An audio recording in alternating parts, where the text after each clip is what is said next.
Bonjour à tous, on se retrouve aujourd'hui pour une nouvelle séance. Donc on prend le cahier de cours dans l'onglet 4 pour faire le chapitre 4. Alors chapitre 4 c'est le chapitre de proportionnalité. Alors normalement ça a déjà été commencé à l'école primaire. Alors on va commencer par une petite introduction pour remettre les choses à leur place. Alors, définition. Une grandeur physique, ou plus généralement appelée grandeur, est une caractéristique d'un objet que l'on peut mesurer ou calculer, ou même toute propriété mesurable. La plupart du temps, ces grandeurs physiques ont au moins une unité. Parfois plusieurs, et même parfois aucune. Alors c'est un peu compliqué à comprendre, le mieux c'est de faire des exemples. Donc, exemple, voilà un tableau avec des grandeurs, des unités.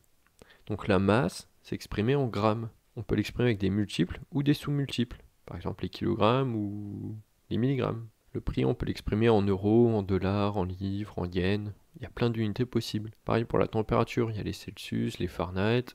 On a plusieurs unités. Donc la température, c'est la grandeur.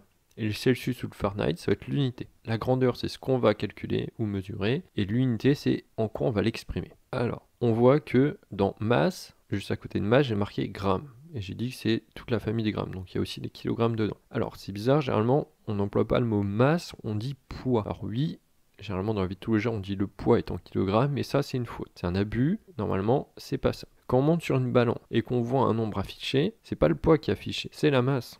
La masse et le poids, c'est deux trucs différents. Alors, on va pas faire un cours de physique non plus, c'est pas l'objet, mais en gros, la masse, ça va être la quantité de l'objet, et le poids, c'est à quel point il est attiré vers le sol. C'est la force qui tire l'objet vers le sol. Donc c'est pas exactement la même chose. On voit que le poids, entre parenthèses, l'unité, c'est pas le kilogramme, c'est un N. Donc pour la culture générale, pour ceux qui veulent apprendre un nouveau mot, c'est le Newton. C'est avec ça qu'on va exprimer le poids. Donc le poids et la masse, c'est pas la même chose. Si je vais sur la planète Terre, là où je suis actuellement, la masse, ça va être 66 kg, et mon poids, ça va être 647,46 newtons environ. Si je vais sur la Lune, la masse c'est 66 kg et le poids c'est 106,92 newtons. Donc ça paraît incroyable, mais non. La masse n'a pas changé. Ma masse reste identique que je sois sur la Terre ou sur la Lune, c'est mon poids qui va changer. C'est-à-dire sur la Lune, je suis moins attiré vers le sol. Quand je saute sur la planète Terre, je suis tout de suite attiré vers le sol. Quand je saute sur la Lune, je flotte un petit peu, je suis moins attiré vers le sol. C'est pour ça qu'on voit des vidéos d'astronautes qui sautent, pendant un petit moment, c'est comme s'ils étaient en lévitation. Ils retombent pas tout de suite, c'est comme s'ils flottaient un petit peu en l'air. C'est parce qu'ils sont moins attirés vers le sol. Enfin attention, le poids et la masse c'est pas la même chose, les grandeurs et les unités c'est pas la même chose, et dernier petit truc, les kilos, ça veut pas dire grand chose. Kilo tout seul, ça veut dire des milliers de... On attend un truc après. Donc des kilogrammes, c'est des milliers de grammes. Des kilomètres, c'est des milliers de mètres. On peut même dire des kilo-euros, c'est des milliers d'euros. Parfois sur YouTube, à côté de abonnés, on voit un nombre avec un petit K, c'est-à-dire des milliers d'abonnés. Mais kilo tout seul, ça veut rien dire. Enfin, c'est des milliers de... Et on attend quelque chose après pour expliquer ce qu'on calcule. Donc dire j'ai acheté 5 kilos, ça veut pas dire grand-chose. Alors, grand 1, grandeur proportionnelle. Définition. Deux grandeurs sont dites proportionnelles lorsque les valeurs de l'une s'obtiennent en multipliant les valeurs de l'autre par un même nombre non nul. Donc c'est un peu compliqué à comprendre, mais en fait c'est ça. Exemple, le tableau ci-dessous donne le périmètre d'un carré en fonction de la longueur d'un de ses côtés. On a la longueur des côtés, c'est la grandeur, et entre parenthèses c'est l'unité, donc le centimètre. En dessous on a le périmètre du carré, donc c'est ce qu'on va calculer, c'est la grandeur, et on l'exprime en centimètres, c'est l'unité. On va se poser la question, pour passer de 1 à 4, je multiplie par combien? Je multiplie par 4. Dans la formule du périmètre, on fait côté fois 4. Pour passer de 2 à 8, je fais fois 4. Pour passer de 3 à 12, je fais fois 4. Et pour passer de 4 à 16, je fais fois 4. À chaque fois, j'ai fait fois 4. Donc je peux rajouter une petite bulle verte sur le côté et je marque fois 4. C'est-à-dire que je peux obtenir les valeurs du périmètre, n'importe quelle valeur, en prenant celle de la longueur d'un de ses côtés et en le multipliant par 4. Donc à chaque fois, j'ai multiplié par un même nombre non nul. Donc ces deux grandeurs sont dites proportionnelles. Les valeurs du périmètre du carré s'obtiennent en multipliant les valeurs de la longueur d'un de ses côtés par 4. Ces deux grandeurs sont donc proportionnelles. Définition. Le nombre que l'on a noté dans la bulle verte s'appelle le coefficient de proportionnalité. Remarque, généralement le prix est proportionnel à la masse ou au nombre de choses que l'on achète. Donc là on fait attention, j'ai bien dit masse et pas poids. Remarque, deux grandeurs ne sont pas forcément proportionnelles. Il est possible que deux grandeurs ne soient pas proportionnelles. Donc, exemple, le tableau ci-dessous donne l'aire d'un carré en fonction de la longueur d'un de ses côtés. Donc la longueur d'un de ses côtés c'est la grandeur, l'unité c'est le centimètre. L'aire du carré c'est la grandeur, l'unité c'est le centimètre carré. Pour passer de 1 à 1, on fait x1. Pour passer de 2 à 4, on fait x2. Pour passer de 3 à 9, on fait x3. Et pour passer de 4 à 16, on fait x4. Je n'ai pas multiplié par le même nombre, donc je n'ai pas de coefficient de proportionnalité.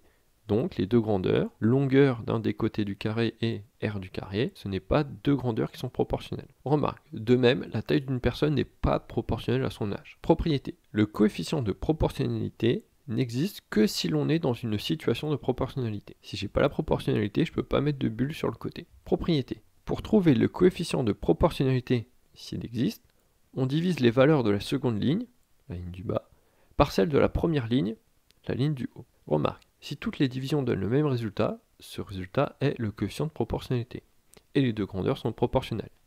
Si au moins une division donne un résultat différent, ou si tous les résultats sont différents, il n'y a pas de coefficient de proportionnalité et les deux grandeurs ne sont pas proportionnelles. Exemple. Le tableau ci-dessous donne le périmètre d'un carré en fonction de la longueur d'un de ses côtés. C'est l'exemple qu'on a fait juste avant. Donc comme on a trouvé le x4, on fait la multiplication entre 1 fois combien ça fait 4, 2 fois combien ça fait 8, 3 fois combien ça fait 12 et ainsi de suite. Sauf que quand les résultats vont être un petit peu plus compliqués, on va avoir du mal à le voir simplement. On va faire un calcul. Donc ce calcul c'est ce qui est en bas divisé par ce qui est en haut. Donc dans le premier je fais 4 divisé par 1.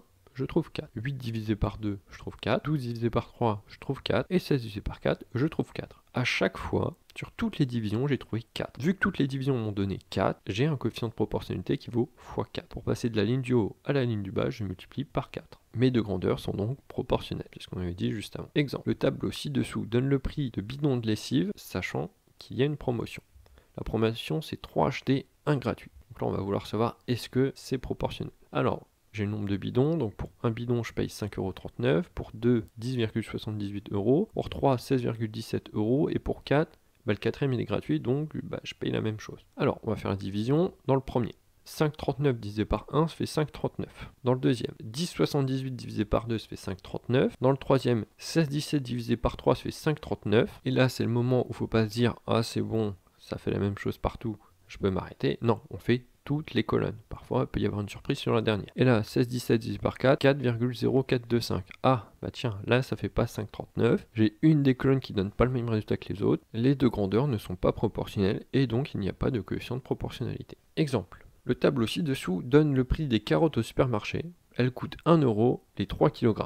Les prix sont inventés, donc on va vouloir savoir est-ce que j'ai de la proportionnalité. Donc on affiche le tableau, pour 3 kg de carottes ça coûte 1 € et ainsi de suite. On voudrait connaître le coefficient de proportionnalité, donc à chaque fois on fait ce qui est en bas, divisé par ce qui est en haut. Donc dans le premier, 1 divisé par 3, on affiche la calculatrice, ça fait 0,33333, ça fait une infinité de 3. Je ne peux pas noter une valeur approchée. Si je ne peux pas noter une valeur approchée, je note une fraction, donc 1 tiers. Pour le suivant, 2 divisé par 6, on tape à la calculatrice, on voit que dans la partie décimale j'ai une infinité de chiffres, donc je vais donner le résultat sous forme d'une fraction, donc 2 sixièmes. Pour le suivant, 3 divisé par 9, on tape ça à la calculatrice, pareil c'est un nombre qui n'est pas décimal, donc on note ça sous la forme d'une fraction, donc 3 neuvièmes. Et pour le dernier, 4 divisé par 12, pareil, on tape ça à la calculatrice et on voit que mon nombre est non décimal, donc on donne le résultat sous forme d'une fraction. Alors là on va se poser la question, est-ce que toutes ces divisions m'ont donné le même résultat? On aurait tendance à dire non, ce n'est pas la même chose. Sauf que si on a fait attention, quand on a calculé la calculatrice, on voit que le résultat était identique à chaque fois. Alors en fait, toutes ces fractions, ces 4 fractions, sont égales. Donc on verra ça plus tard dans l'année, ou si tu l'as déjà fait, tu peux simplifier les fractions. Ces 4 fractions, elles sont toutes égales à 1 tiers. Les deux grandeurs sont proportionnelles et le coefficient de proportionnalité est égal à 1 tiers. Donc je peux mettre la bulle sur le côté et marquer 1 tiers. Voilà, c'est tout pour aujourd'hui. Alors la séance était assez dense, donc on apprend bien le cours. Et sur ce chapitre, il va falloir faire beaucoup d'exercices, donc entraîne-toi en faisant des exercices. On se voit une prochaine fois pour une prochaine séance. Au revoir!